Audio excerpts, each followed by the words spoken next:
이제 할렐루야 하면 아멘으로 한번 인사할까요? 할렐루야. 네, 한 번 더 인사하겠습니다. 할렐루야. 자, 우리 옆 사람 보고 한번 이렇게 인사했으면 좋겠습니다. 오늘도 옆에 앉아주셔서 감사합니다. 인사하겠습니다. 한 번 더 인사할까요? 감사하며 커피 쏘세요 하고 인사하겠습니다. 사랑하는 여러분, 우리는 우연이 아닌 섭리를 믿는 사람들입니다. 동의하십니까? 실수가 없으신 하나님, 부르심에 후회가 없으신 하나님, 그 하나님이 여러분과 저의 삶을 인도하고 계십니다. 그 섭리의 하나님이 오늘 예배 가운데 나온 여러분과 저를 향하여 이렇게 약속하십니다. 너는 내게 부르짖으라. 내가 내게 응답하겠고 내가 알지 못하는 크고 비밀한 일을 내게 보이리라. 할렐루야.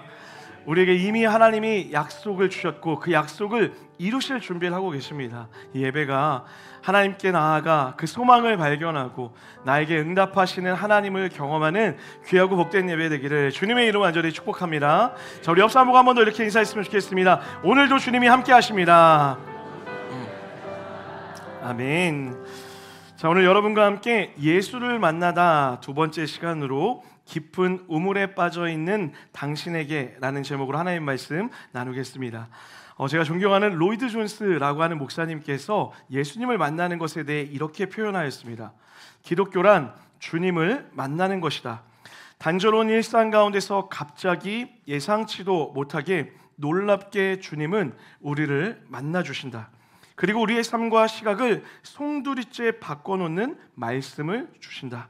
우리가 전혀 생각지도 못했던 수준에 우리를 올려놓으신다. 사랑하는 여러분, 질문 드려볼게요. 여러분, 예수님 만나기를 소원하십니까? 예수님을 만난다라는 것은요, 로이드 존스 목사님이 이야기했던 것처럼요, 우리를 새로운 차원, 우리가 전혀 경험해보지 못했던 새로운 차원으로 우리를 옮겨가게 만드는 일입니다. 나라는 한계에 갇혀 내가 할 수 있는 만큼, 내가 보는 만큼, 내가 느끼는 만큼 살아가는 것이 아니라 하나님의 전능의 시선에서 하나님이 하시는 만큼, 또 하나님이 보시는 만큼, 하나님이 느끼시는 만큼 삶을 살게 되는 변화를 경험하게 되는 것, 이것이 바로 그리스도인이 예수님을 만나 누리는 축복의 결과라는 것이죠. 그러므로 사랑하는 여러분, 우리는 예수님을 만나야 해요. 전혀 다른 차원의 새로운 삶을 살기 위해서 우리는 예수님을 만나기를 소망해야 된다라는 거예요. 우리는 지난주 그렇게 예수님을 만나 인생의 큰 변화를 경험한 니고데모의 이야기를 함께 살펴보았습니다. 그리고 오늘 우리는 예수님을 만나 또 다른 차원의 변화를 경험하게 될 한 여인의 이야기를 살펴보려고 합니다. 자, 우리 본문 7절 말씀 다 같이 한번 읽어보도록 하겠습니다. 7절입니다. 시작. 사마리아 여자 한 사람이 물을 기르러 왔음에 예수께서 물을 좀 달라 하시니, 오늘 우리가 살펴볼 인물은 사마리아 여인입니다. 자, 먼저 우리가 오늘 본문을 이해하기 위해서 먼저 알아야 되는 시대적 배경이 하나 있습니다. 바로 유대인과 사마리아 사람들과의 관계인데요, 이 유대인과 사마리아인들 사이에는 아주 골깊은 갈등이 존재하고 있었습니다. 아수르가 북이스라엘을 점령할 당시에 인종과 종교를 혼합하는 혼합 정책을 사용하게 되어집니다. 그래서 아수르의 이주민들과 그 지역에 살고 있었던 유대인들을 결혼시키면서 혼혈민족이 태어나게 돼요. 바로 그들이 우리가 성경에서 보고 있는 사마리아 사람들이었습니다. 선민사상이 매우 강했던 유대인들에게는 이 혈통의 순수성을 상실한 사마리아인들을 도저히 용납할 수가 없었어요. 그래서 유대인들은 늘 사마리아 사람들을 경멸과 혐오의 대상으로 여기고 있었습니다. 실제로 유대인들은 남쪽 유대 지역에서 북쪽 갈릴리 지역으로 이동할 때 이 사마리아 지역을 통과하는 것이 가장 빠른 시간, 가장 단시간에 갈 수 있는 길임에도 불구하고 사마리아를 통과하지 않고 오히려 반대로 먼 길을 돌아갔다고 해요. 이유가 무엇이죠? 그들과 함께 있는 것조차 용납이 안 되었다라는 것이죠. 자, 그런데 이런 상황에서 오늘 본문에 예수님이 이렇게 우리에게 말씀하고 있어요. 4절 말씀 다 같이 한번 읽어볼게요. 4절입니다. 시작. 자, 방금 읽은 이 4절, 통과하여야 하겠는지라 라고 하는 이것을 원어로 살펴보면요, 반드시 내가 그리로 지나가야 하겠다, 내가 사마리아를 반드시 지나가야 하겠다라고 하는 강한 의지가 담겨있는 표현입니다. 다시 말해 예수님은 이 모든 사실을 알고도 더 정확히는 그런 혐오와 경멸을 알기 때문에 오히려 확고한 의지를 가지고 사마리아로 지나가야 되겠다, 사마리아에서 누구를 만나야 되겠다라고 그렇게 표현하고 있는 것입니다. 사랑하는 여러분, 우리는 이런 예수님의 모습에 주목할 필요가 있습니다. 우리는 지난주 예수님을 찾아와 만난 니고데모의 이야기를 함께 살펴보았죠. 그런데 오늘 본문은 반대의 상황인 거예요. 이제는 예수님이 누군가를 찾아 나서고 있다라는 거예요. 그것도 매우 확고한 의지와 결심을 가지고 그를 찾기 위해 나가고 있다라는 것이죠. 여러분, 우리가 예수님을 만남에 있어서 놓치지 말아야 될 중요한 전제가 있어요. 그것이 무엇이냐면 우리가 주님을 찾아오는 것 이상으로 주님도 여러분과 저를 찾아오기 위하여서 열심을 다하고 있다는 거예요. 여러분, 이 사실을 믿으십니까? 마치 이런 거죠. 여러분, 하굣길에 아이들이 부모를 만나 반갑게 뛰어오는 모습 본 적 있으시죠? 엄마, 아빠 하면서 막 밝게 웃으면서 뛰어오는 아이들 모습 본 적 있으실 거예요. 그런데 그거 아십니까? 아이들이 부모를 향해 뛰어갈 때보다 더 큰 기쁨과 감격을 느끼는 순간이 있다라고 얘기해요. 언제일까요? 바로 자신을 발견한 엄마와 아빠가 자신의 이름을 부르며 달려오는 모습을 볼 때 아이들은 상상할 수도 없는 기쁨과 감동을 느낀다라고 이렇게 이야기해요. 내가 달려가는 것은 나의 사랑인데 지금 나를 향해 부모님의 사랑이 달려오고 있다라고 느껴지기 때문이라는 거죠. 어떤 사람은 이런 감정을 마치 우주가 내게 오는 것 같다라고 표현하기도 하더라고요. 사랑하는 여러분, 주님이 이런 마음으로 여러분에게 달려오고 계십니다. 주님이 여러분을 만나기 위해 기꺼이 불편함과 모든 경계를 허무시고 여러분과 저의 삶의 자리로 지금 달려오고 있으시다라는 거예요. 여러분에게 달려오는데 막아서는 장애물 따위는 아무 의미도 없습니다. 여러분과 저를 향한 하나님의 사랑은 세상의 어떤 편견과 어떤 허물과 어떤 문제도 다 뛰어넘어 반드시 내가 너를 만나겠다라고 하는 그 사랑의 의지를 가지고 지금 여러분과 저에게 달려오고 있다라는 거예요. 여러분, 그 하나님의 모습을 한번 상상해 보세요. 정말 그 환한 미소를 띠고 우리에게 달려오시는 사랑 그 자체 되신 하나님이 사랑으로 여러분과 저에게 달려오고 있는 거예요. 할렐루야. 제가 이 하나님에 대해 묵상하다가 이런 예수님의 마음을 너무 대변하고 있는 놀라운 시와 같은 가사 하나를 발견하게 되었어요. 여러분, 한번 잘 들어보세요. 내가 필요할 땐 나를 불러줘. 언제든지 달려갈게. 낮에도 좋아, 밤에도 좋아, 언제든지 달려갈게. 아직도 모르는 분들이 계세요. 다른 사람들이 나를 부르면 한참을 생각해 보겠지만 당신이 나를 불러준다면 무조건 달려갈 거야. 짜짜라 짜라잔짠 짠짠. 여러분, 이 뒤에가 압권이에요. 이렇게 표현하고 있어요. 태평양을 건너 대서양을 건너 인도양을 건너서라도 당신이 부르면 달려갈 거야. 뭐라고요? 여러분, 확실히 2부가 좀 더 경건하네요. 1부는 다 따라 하시더라고요.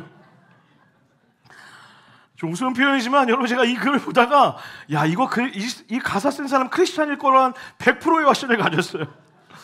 사랑하는 여러분, 저는 확신합니다. 오늘 우리를 향해 달려오시는 하나님의 마음이 무조건일 줄 믿습니다.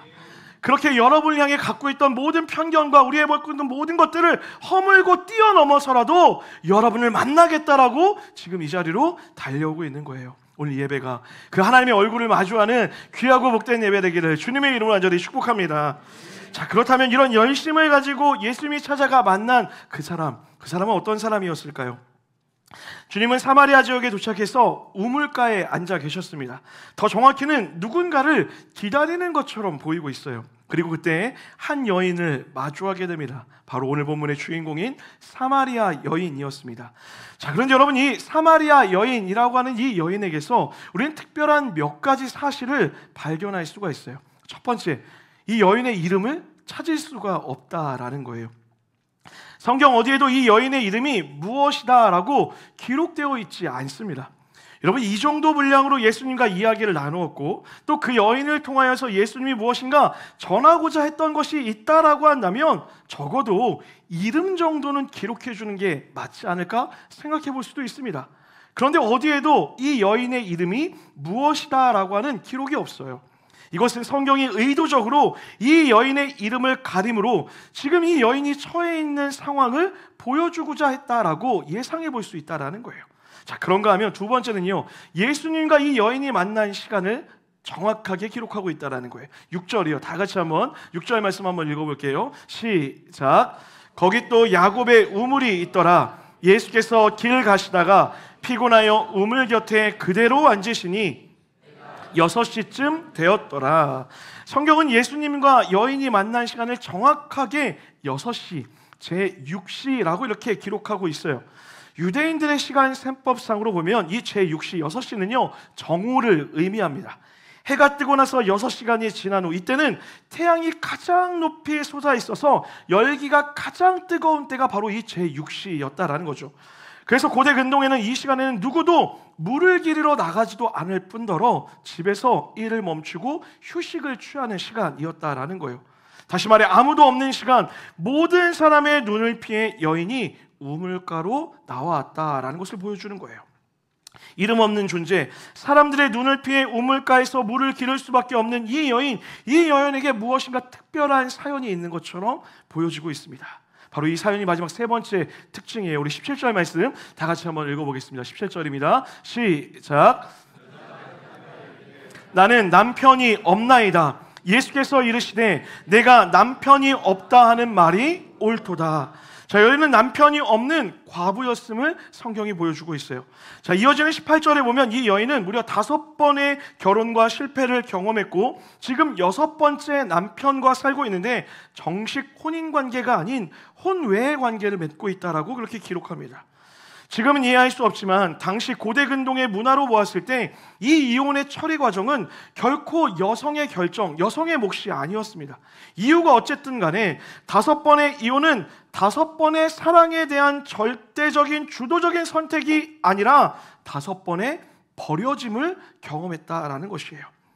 누군가는 이 여인의 5번의 결혼이 이 문란한 생활 때문이었을 거라고 추측하는 사람들도 있습니다. 물론 그럴 수도 있겠죠. 하지만 이 여인이 반복적인 이혼을 해도 또 다른 결혼 생활을 찾을 수밖에 없었던 진짜 이유는 안타깝게도 당시 경제적 주체가 남성에게 있었기 때문에 여성의 몸으로 생존하기 위해서는 그 남성에게 의존할 수밖에 없었다라는 사실이에요. 심지어 안타깝게도 마지막 결혼은 결혼조차 하지 못하는 그런 비참한 상황에 놓여 있었다라는 거죠. 여러분, 이렇게 이 여인의 삶은 사마리아 사람이라고 하는 신분적인 한계를 가지고 있었습니다. 이름도 보이지 않습니다. 그리고 세상이 보기에 실패한 인생처럼 보이기까지 합니다. 뿐만 아니라 내가 어떤 것도 주도할 수 없는 절대적인 삶의 한계와 절망으로 얼룩진 삶을 살고 있는 거예요. 세상으로부터 동떨어지고 싶었어요. 혼자 있고 싶었고 아무도 이 갈증을, 이 내 마음의 문제를 해결해 주지 못할 거라고 생각했을 거예요. 내 삶에 더 나은 것이 있을까? 소망한다는 것, 꿈을 꾼다는 것이 사치처럼 느껴졌을지도 모르겠습니다. 그래서 삶의 의미도 없이, 삶의 소망도 없이 그저 하루하루를 연명하며 사람들의 시선을 피해 아무도 물기러 오지 않는 그 대낮의 시간에 살기 위해, 물을 뜨기 위해 우물가로 나왔다라는 거예요. 그런 그때 누구를 만납니까? 바로 예수님을 만나고 있는 거예요. 아니요, 여러분, 더 정확히는요, 예수님이 그 여인을 기다리고 있었습니다. 사랑하는 여러분, 여인에게 이 순간은 우연이었을 거예요. 사람들을 피해 그냥 일상에 피하기 위해서 우물가로 나왔던 그 우연의 시간인 줄 알았는데 예수님에게는 이 시간은 철저한 섭리의 시간, 내가 사마리아로 지나가야겠다라고 하는 하나님의 아주 굳건한 의지 가운데 이 여인을 찾아왔다라는 것이죠. 사랑하는 여러분, 여러분 어떠십니까? 꼭 이 자리에서 예배하고 있는 여러분 중에 이 사마리아 여인과 같은 마음으로 이 예배를 나오신 분들도 있을 거예요. 매일같이 노력하고 매일같이 더 나은 삶을 살기 위해 애쓰지만 도저히 나의 노력과 수고 무엇으로도 되지 않아 절망감에 빠져 있는 분들도 있을 줄 모른다라는 거예요. 해결할 수 없는 내 신분의 한계가 있습니다. 내 삶의 노력에도 의지에도 잡히지 않는 그 현실의 행복이 너무 버겁고 힘들어 지친 사람들도 있을 거라는 거예요. 누가 나의 마음을 알아줄까? 내게 소망이 있는 걸까? 내가 조금 더 열심히 살아가면 무엇인가 주어지게 되는 걸까? 그래서 매일이 버겁기만 하고 누군가를 만나는 것조차 힘든 하루를 그렇게 보내고 있을지도 모르겠어요. 그래서 그저 사람들의 시선을 피해 홀로 있으며 말 못할 고통을 가슴에 품은 채 눈물 지으며 하루하루를 살고 있는 누군가가 이 자리에 앉아 있을지도 모른다라는 거예요. 사랑하는 여러분, 혹 그런 마음으로 이 자리에 오신 분들이 있다면 오늘 이 말씀을 여러분의 말씀으로 붙잡게 되기를 주님의 이름으로 간절히 축복합니다. 아무도 여러분의 마음을 몰라주고 노력하고 수고해도 변하지 않는 현실과 상황에 낙담에 지쳐 아무것도 할 수 없는 것처럼 느껴지는 그 순간에요, 여러분의 애씀과 수고에 대해 관심도 없고 나만 혼자 있는 것처럼 느껴지는 그 괴로움과 절망의 순간, 그 인생의 우물가에 머물러 있을 그때에 사랑하는 주님이 여러분을 향하여서 달려오시고 있는 거예요. 내가 너를 찾기 위해 달려왔다라고 하며 지금도 여러분을 찾기 위해 달려오고 있다는 거예요. 아니요, 여러분, 이미 찾아오셨습니다. 아무도 없는 정오의 뜨거운 햇볕을 뚫고 내 인생의 우물가 곁에 찾아오셔서 그 여인을 만났던 것처럼 오늘 여러분과 저를 만나 주실 거라는 거예요. 오늘 예배가 그 하나님을 만나 그 인생의 갈증이 해갈되어지는 예배 되기를 주님의 이름으로 간절히 축복합니다. 자, 그렇다면 여러분, 그 예수님은 그 여인에게 어떤 해결책을 주고 있을까요? 우리 화면 보면서 다 같이 한번 믿음의 고백으로 읽어보도록 하겠습니다. 시작. 물 그릇이 아닌 물이 되어주시는 예수님. 자, 우리 11절과 12절 말씀도 다 같이 한번 읽어보도록 하겠습니다. 11절과 12절입니다. 시작. 여자가 이르되 주여, 물기를 그릇도 없고 이 우물은 깊은데 어디서 당신이 그 생수를 얻겠사옵나이까? 우리 조상 야곱이 이 우물을 우리에게 주셨고 또 여기서 자기와 자기 아들들과 당신이 야곱보다 더 크니까. 여러분, 예수님의 이야기, 예수님을 만났던 이 여자의 반응이 무엇입니까? 물을 기를 그릇도 없다라는 거예요. 더군다나 이 우물은 매우 깊어서 물을 떨 수 없다라고 예수님에게 이야기하는 거예요. 한마디로 뭐라 이야기하는 거죠? 도구가 없다라는 거예요. 여인은 아주 현실적인 대답을 예수님께 내놓고 있습니다. 여인의 다음 대답이 그것을 더 선명하게 보여주고 있어요. 이렇게 묻죠. 뭐라고요? 선생님이 야곱보다 더 큰 사람이 맞습니까? 라고 이렇게 물어요.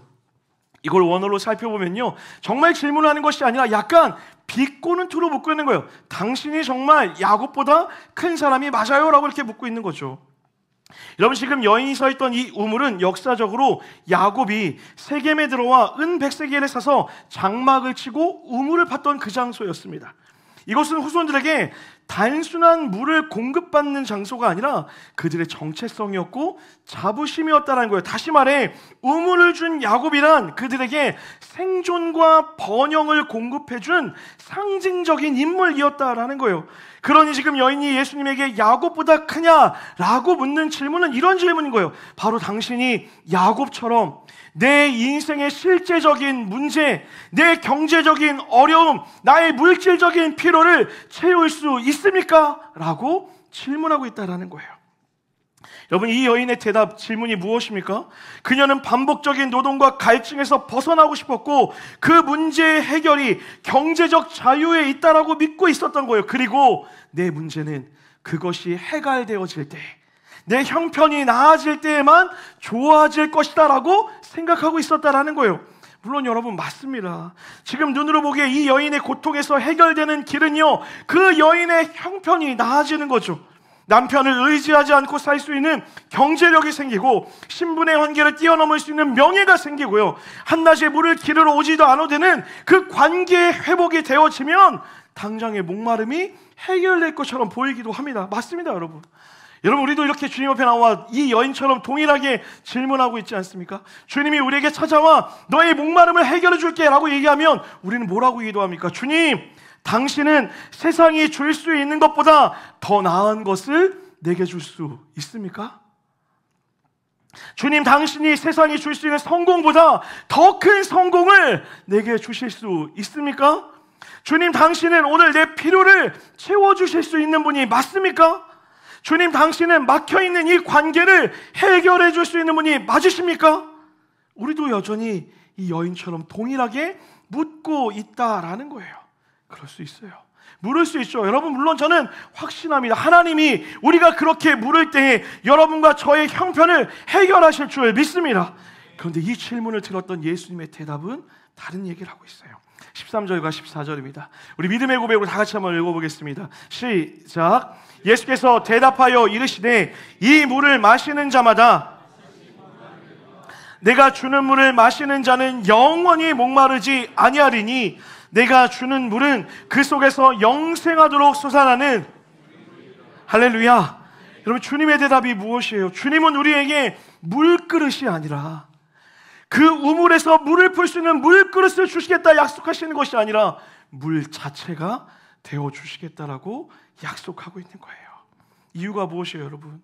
그 우물에서 길어오른 물은, 그 물은 반드시 다시 우리를 목마르게 만들 거라는 거예요. 우물에 한계가 있다라는 거예요. 우리에게 결코 지속적인 만족을 줄 수 없다라고 이야기하고 있는 거예요. 성공과 관계와 번영과 행복, 그 모든 것은 끊임없이 우리에게 새로운 갈증을 일으킵니다. 새로운 속박으로 우리를 이끌어가는 거예요. 노동의 반복, 결핍의 반복, 갈증의 반복이 계속될 뿐이라고 주님이 말씀하고 있는 거예요. 인생의 우물에서 길러진 그 물은 우리를 계속해서 목마르게 만들 것이다. 여러분, 여인은 누구보다 그것을 잘 알고 있었잖아요. 5번의 실패를 경험했음에도 또 다른 남자로부터 내 삶이 채워질 것이라는 헛된 착각을 갖고 살고 있었어요.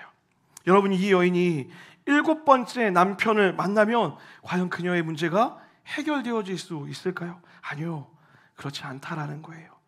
주님은 그래서 여인에게 남편이 있냐라고 되묻고 있는 것이죠. 여러분, 오해하지 마십시오. 노동하지 말고, 관계 맺지 말고, 돈을 벌지 말라라고 그렇게 이야기하는 것이 아니에요. 매일 그렇게 살아야죠. 그리고 주님은 말씀드렸던 것처럼 우리의 형편, 여러분과 저의 삶의 형편이 어제보다 오늘, 오늘보다 내일 더 나은 삶으로 채워지기를 누구보다 간절히 바라시는 분일 줄 믿습니다.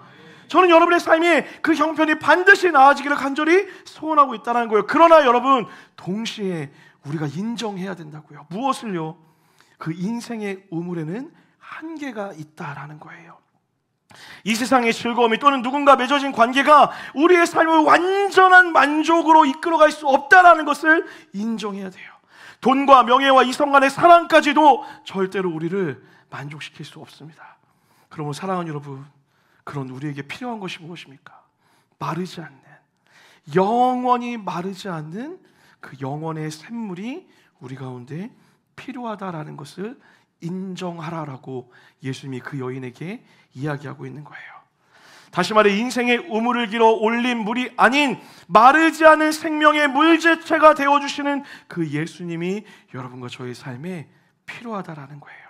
사랑하는 여러분, 예수님이 오늘 뭐라 이야기하십니까? 내가 너희의 삶에 영원히 마르지 않는 생수를 주겠다고 오늘 여러분과 저에게 약속하십니다. 할렐루야. 전 그 생수를 누리셨으면 좋겠어요. 자, 그렇다면 질문해 봐야죠. 어떻게 우리는 그 영원히 마르지 않는 생수를 누리며 살아갈 수 있을까요? 우리 믿음의 고백으로 23절과 24절을 다 같이 한번 읽어보도록 하겠습니다. 시작. 참되게 예배하는 자들은 영과 진리로 예배할 때가 오나니 곧 이때라. 아버지께서는 자기에게 이렇게 예배하는 자들을 찾으시느니라. 하나님은 영이시니 예배하는 자가 영과 진리로, 할렐루야, 영과 진리로 예배하는 자들에게 그 마르지 않는 샘물을 부어주시겠다라고 주님이 약속하고 있는 거예요. 여러분, 영과 진리로 예배한다라는 것은 무엇일까요? 오해하지 마세요. 여러분, 시간과 공간적 의미의 예배를 이야기하는 것이 아니에요. 여러분, 질문 드려볼게요. 예배란 무엇일까요? 저는 예배를 이렇게 정해요. 예배는 하나님의 하나님 되심을 인정하는 것입니다. 동의하시면 아멘 합시다. 예배를 드리는 목적은요, 하나님을 하나님답게 대하는 거예요. 어디에서요? 우리의 모든 삶의 영역에서요. 가정에서 하나님의 주 되심이 인정되어지는 거예요. 직장에서 하나님의 주인 되심이 인정되어지는 거예요. 관계 가운데서 이 관계의 주인이 하나님이심을 인정하는 거예요. 내 모든 삶의 무명의 모든 것에 얻게 된 모든 것 가운데서 내 인생의 주인이 하나님 되심을 인정하는 거예요. 그것이 뭐라고요? 영과 진리로 예배하는 것이라고 이야기하는 거예요. 그냥 오늘 이 자리에 모여서 하나님, 내가 하나님을 찬양합니다라고 말하는 그 정도 수준이 아니라 우리의 삶의 모든 영역에서 주님의 주인 되심을 인정하며 살아갈 때에 그곳에 마르지 않는 샘물이 넘쳐나게 될 것이고, 우리에게 영원한 축복으로 주님이 함께 하시겠다라고 약속하고 있는 거예요. 여러분, 우리가 드리는 예배가 전 이런 예배 되었으면 좋겠습니다. 신령과 진정으로 드리는 예배요. 무엇을 받을 수 있을까만 고민하는 그런 예배가 아니라 무엇을 드릴 수 있을까? 내 주인 되신 하나님께 내 어떤 것을 드릴 수 있을까? 마음과 재정과 시간과 모든 것을 드려 하나님만을 전심으로 예배할 때에 주님으로 채워진 우리의 삶에 영원한 생수가 흘러넘치게 될 것이고, 마르지 않는 그 갈증 가운데 하나님 주시는 은혜의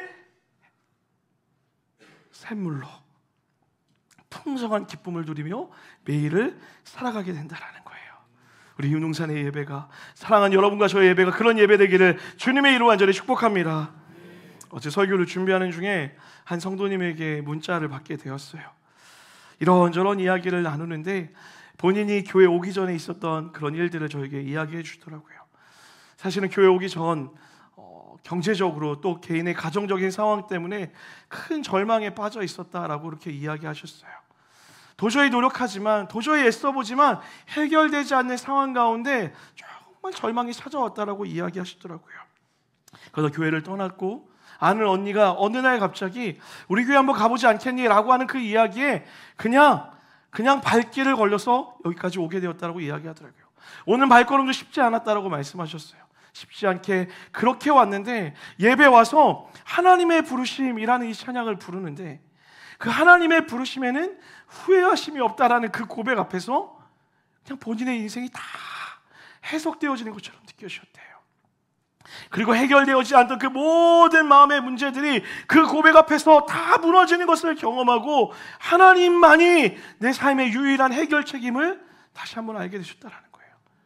예배하는 게 즐거워졌고, 예배 오는 발걸음이 기뻐졌고, 하나님을 만나러 가는 그 길이 너무나 행복해졌다라고 고백하는 거예요. 여러분, 죄송합니다.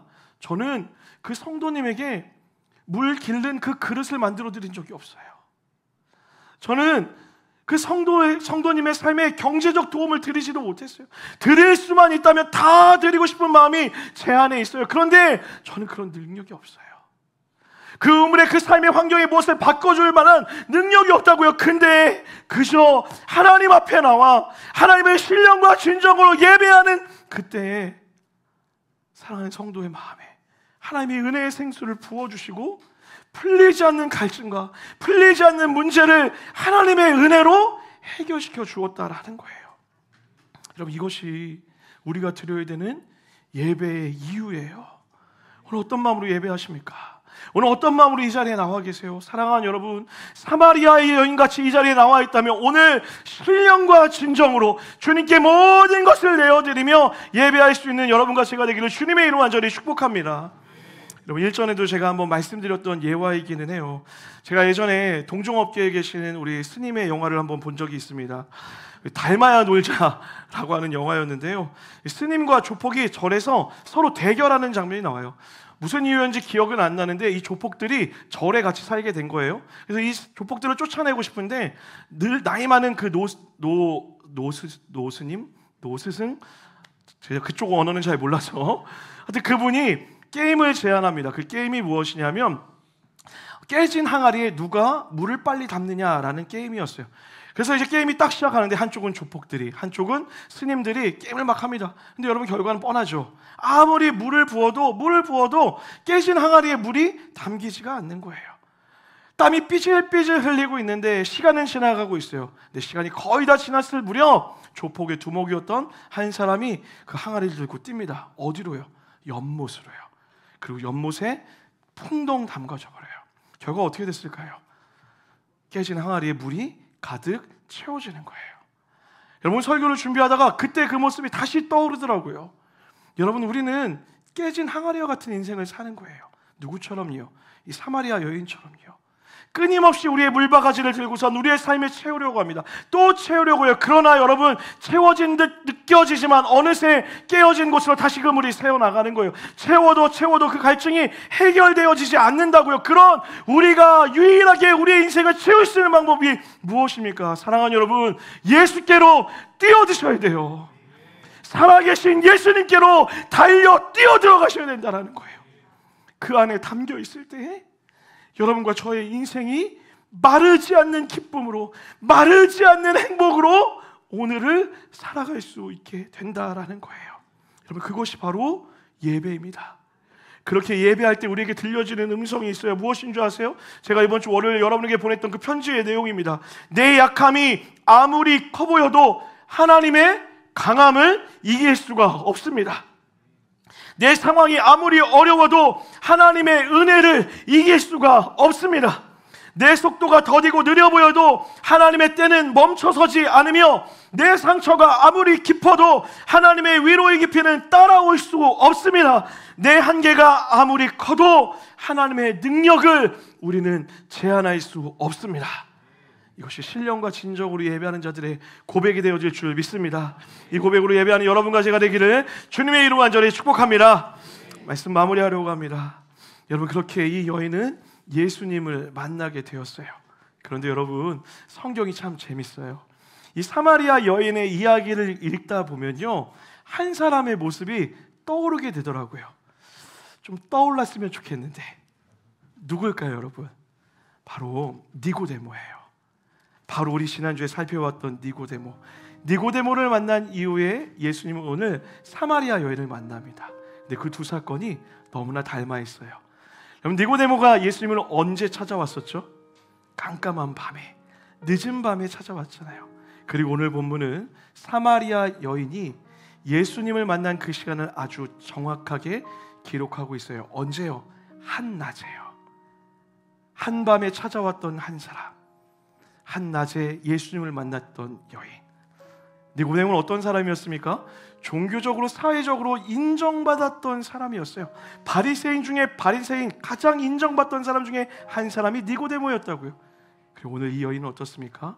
세상에서 이름조차 알려지지 않은 사람, 세상에서 버려진 것 같은 인생을 살고 있던 사람.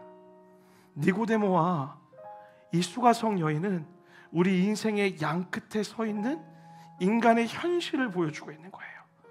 여러분, 우리는 이 니고데모와 이 수가성 여인 사이의 그 삶을 우리가 살고 있어요. 이 두 사건에 동일한 주제가 있죠. 무엇입니까? 니고데모도 갈증이 있었다라는 거예요. 사마리아 여인도 갈증을 가지고 있었다라는 거예요. 무엇입니까? 우리 모두가 예수가 필요하다라는 거예요. 내 상황이 괴롭기 때문에 예수가 필요하다고요? 아니요. 내 상황이 괜찮으면 예수가 필요 없어요? 아니요.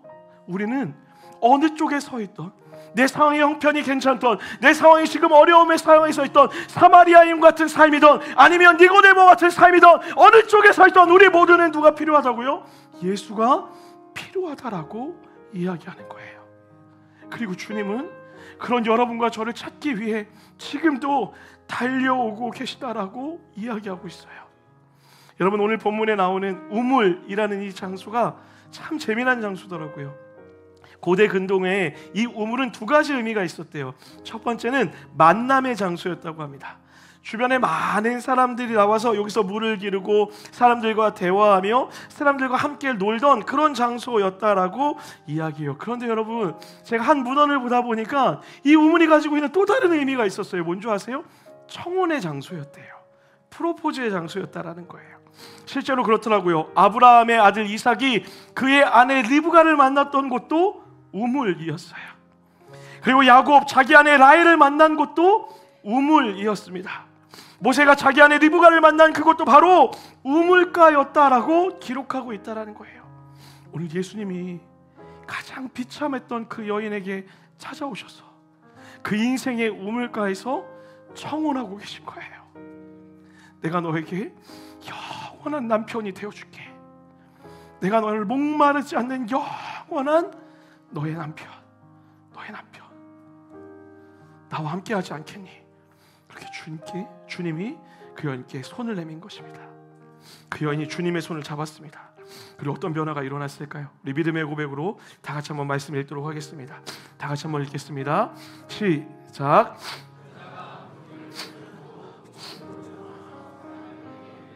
여러분, 이게 얼마나 놀라운 변화입니까? 할렐루야.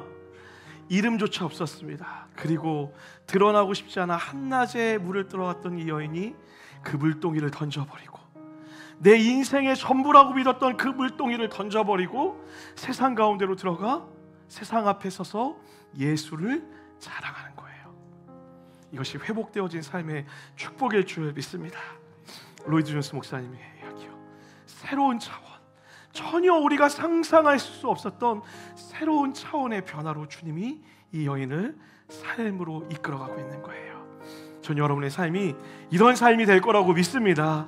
혹 여러분 지쳐있는 분 계세요? 혹 쓰러져 있는 분들 계세요? 열심히 노력하다 수고하다 멈춰서 계신 분들, 그런 분들 계십니까? 오늘 주님을 만나십시오. 주님이 여러분을 만나 주실 것입니다. 그리고 여러분을 새로운 차원으로 인도하셔서 나를 이제 이 땅 가운데서 주님의 자녀로 영원한 기쁨으로, 영원히 예수님을 자랑하는 즐거움으로 살아가는 은혜가 있게 되기를 주님의 이름으로 간절히 축원합니다. 그 마음으로 이 고백 같이 한번 찬양하며 나아갔으면 좋겠습니다. 우리의 주인 되신 주님을 찬양합니다. 온 땅의 주인 되신 고백합시다. 온 땅의 주인 되신 주님이 내 이름 아시며 상한 맘 돌보내 어둠을 밝히시는 주님, 어둠을 밝히시는 새벽별, 방황하는 내 맘 주의 길 비추시네. 우리의 어떤 것으로 인한 것이 아닙니다. 나로 인함이 주님의 행하신 일로요. 주가 행하신 일로 내 어떤 행위가 아닙니다. 나의 행함이 그 십자가 지신 예수님의 사랑으로 인하여서요. 주로 인하여 우리 믿음으로 고백하며 나아갑시다. 나는 오늘 피었다 지는 이름 없는 꽃과 같네. 바다에 있는 파도 안개와 같지만 주는 나를 붙드시고 부르짖음 들으시며 날 위하다 하시네. 한번 더 고백할까요? 주님은 우리의 죄를 보시고 나의 죄를 보시고 사랑의 눈으로 감싸 안으십니다. 사랑의 눈으로 날 일으키시네. 그 바다를 잠잠하게 하시듯이요, 바다를 잠잠하게 우리의 영혼을 평온케 하실 줄 믿습니다.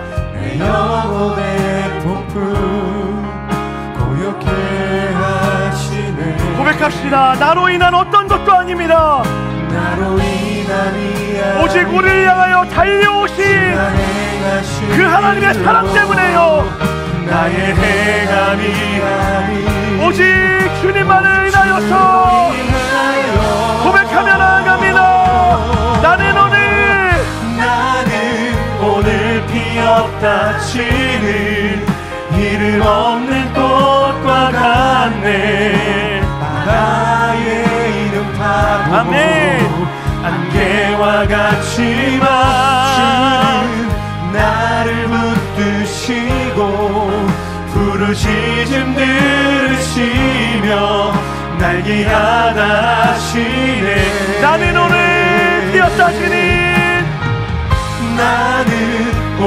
피었다 지는 이름 없는 꽃과 같네. 바다의 이름 파도 아멘. 안개와 같지만 주는 나를 붙드시고 우리의 부르짖음을 들으십니다. 그리고 말씀하시는 거예요. 날 위하다 우리 한 번 더요. 나는 오늘 피었다 지는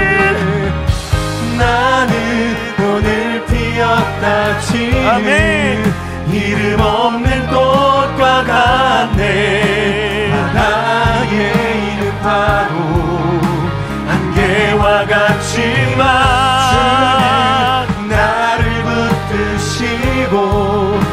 부르짖음 들으시며 날 위하여 이렇게 고백합시다.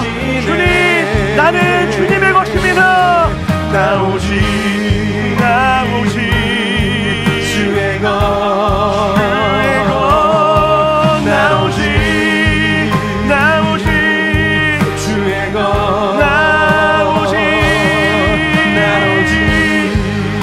우리 주여로 고백합니다. 주의 것, 주님, 나는 주님의 것입니다. 나 오직 아멘.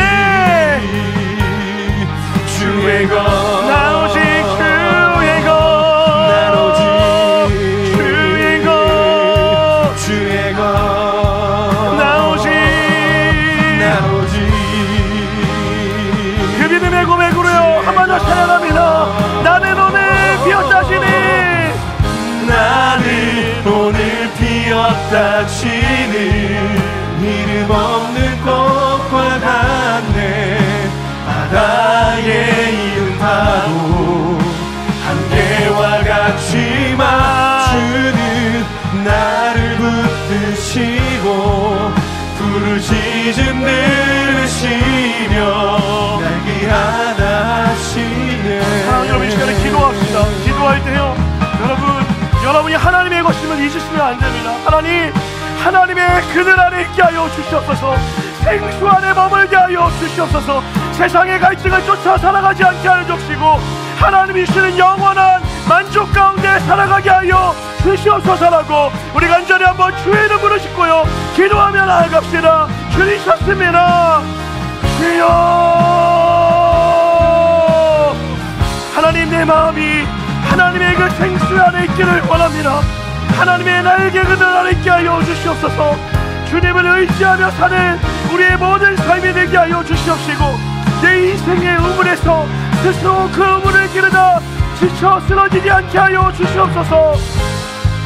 하나님이 주시는 영원한 생명의 물을 마시기를 원하오니 주여, 신령과 진정으로 예배하는 모든 자들에게 은혜의 생수를 부어주시옵시고 회복의 은혜가 우리 가운데 있게 하여 주시옵소서. 오늘 무너진 자들이 있습니까? 지쳐있는 자들이 있습니까? 쓰러져 있는 자들이 있습니까? 오늘 그들 가운데 찾아오셔서 그들을 만지시며 위로하시며 회복시켜 주시옵소서. 주님, 우리 삶의 가난 심령을 주님이 하시오니 무너져 쓰러져 있는 시대들 가운데 찾아오셔서 은혜의 생수로 덮어 주시옵소서. 능력의 생수로 채워 주시옵소서.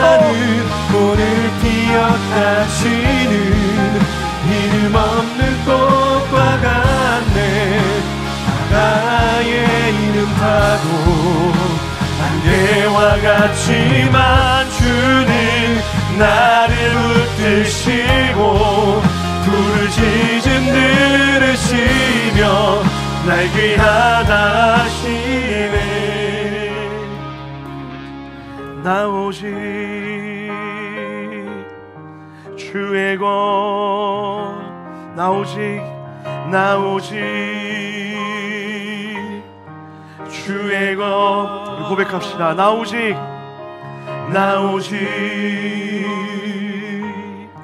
주의 것. 우리 입술을 열어 고백하는 거예요. 나 오직 주의 것, 나 오직 주님 그렇습니다. 주님 안에 있기를 원합니다. 마지막 한 번 더요. 나 오직 주의 것, 나 오직 주의 것. 하나님, 우리가 우리 스스로 그 인생의 우물에서 물을 길다가 좌절하고 절망하며 삶을 살아왔습니다.